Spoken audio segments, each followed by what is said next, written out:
भाई बहनों, गौरी मैया ने कहा रुक्मिणी घबराना मत, तुम घबराना मत इन सैनिकों को, तुम पीछे जाओ, परिक्रमा लगाओ, तुम्हें रथ खड़ा मिलेगा और उसी रथ में बैठो, तुम चली जाना। रुक्मिणी पीछे गई, रथ में बैठी और चंदी। सैनिकों ने हल्ला मचा दिया, सारी फौज आ गई भाग भाग करके। कथा के प्रेमी सज्जनों, शिशुपाल ने आवाज लगाई, तुम में जरा भी हिम्मत होती तो तुम इस प्रकार से नहीं ले जाते। उसी समय पूरी बारात भगवान के पीछे पड़ गई और बारात पैसे ही पीछे पड़ी। उस बारात में हम बता चुके हैं पांडव भी हैं। पांडवों ने देखा कृष्ण को, पांचों भैया आपस में बात करने लगे, वाह वाह ये कृष्ण क्या कर रहा है, ये कृष्ण लिए जा रहा रुक्मिणी को। तब तक बलराम की नजर गई, बलराम बोले, बारे भैया। प्यारे भाई बहनों, भगवान ने रथ रोक लिया, कहा सुन शिशुपाल, हमने ये सोचा था हम चुपचाप चले जाएं तो तुम बच जाओगे, लेकिन तुम फिर भी नहीं माने तो हमसे लड़ लो।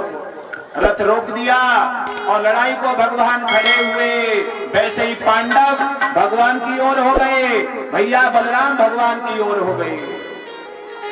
अब शिशुपाल बोला, बारे वाह पांडवों, तुम बारात में मेरी आए, रसगुल्ला हमारे खाए और लड़ रहे हो तुम उनकी तरफ से। आधी बारात भगवान की तरफ हो गई लड़ने को। विशाल आक्रमण हुआ, भगवान ने सारी सेना भगा दी, शिशुपाल को मार के भगा दिया। और शिशुपाल जैसे ही भागा वैसे ही रुक्मी कहने लगा, सुनो शिशुपाल, तुम तो भाग आए, तुम्हारा क्या गया, गई तो मेरी बहन गई है, मेरी दीदी गई है, तुम्हारा क्या गया है। उसी समय रुक्मी ने प्रतिज्ञा कर ली। रुक्म ने कहा, मैं प्रतिज्ञा करता हूं कुंडनपुर में अगर जो आज मैंने कृष्ण को नहीं मारा तो लौट कर कुंडनपुर में नहीं आऊंगा। उसी समय चला रुक्म, जाते ही जाते भगवान से झगड़ गया और भगवान ने विलंब नहीं किया। बहन भाइयों, रुक्म को पकड़ा, रथ से बांधा और भगवान रुक्म को खींचते ले जा रहे हैं। अब बहुत अच्छी बात आई है, वही रुक्म अपनी बहन का विवाह प्रतिलोम कर रहा था, शिशुपाल के साथ कर रहा था गलत जगह, और वही रुक्म आज खिंचता जा रहा तो रुक्मिणी का हृदय पगिल गया। ये बहन की ममता होती है, ये दीदी की ममता होती है।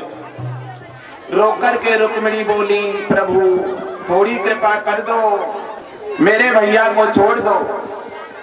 भगवान ने रुक्मिणी के कहने से रुक्म को छोड़ दिया।